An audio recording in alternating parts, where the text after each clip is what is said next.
Записаться в кружки и секции и оплатить их с помощью электронного сертификата такую возможность дает навигатор дополнительного образования детей Чувашской Республики. Для кого предназначена такая система финансирования и чем удобен сам портал, об этом в следующем материале. О навигаторе дополнительного образования Людмила Бардасова узнала случайно. Ее старшая дочь проявила интерес к исследованию генной модификации, и семья занялась поиском подходящего кружка в интернете. Было удобно то, что все было на этом сайте показано. Были все кружки.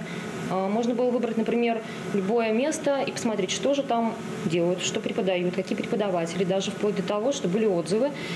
Поэтому для меня это была большая помощь в выборе для нас с ребенком. За старшей потянулась младшая, рассказывает Людмила, и теперь обе ее дочери в числе воспитанников биоквантума Чебоксарского кванториума. Приятным бонусом, который дает возможность оплатить занятия через навигатор дополнительного образования, стал электронный сертификат. Он именной, и его номинал в этом году составляет 2000 рублей. Средства выделяются из государственного бюджета, и их нельзя обналичить, отмечают в Управлении образования столичной администрации. В систему такого персонифицированного финансирования кружков и секций Чувашская Республика включилась в прошлом году в рамках нацпроекта образования. Персонифицированное образование предназначено для детей от 5 до 18 лет.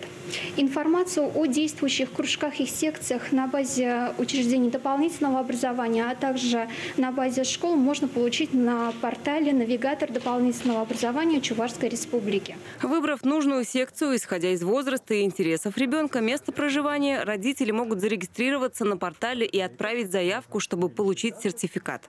Видеоурок с инструкцией, как это сделать, размещен там же, на портале «Навигатор дополнительного образования Чувашской Республики».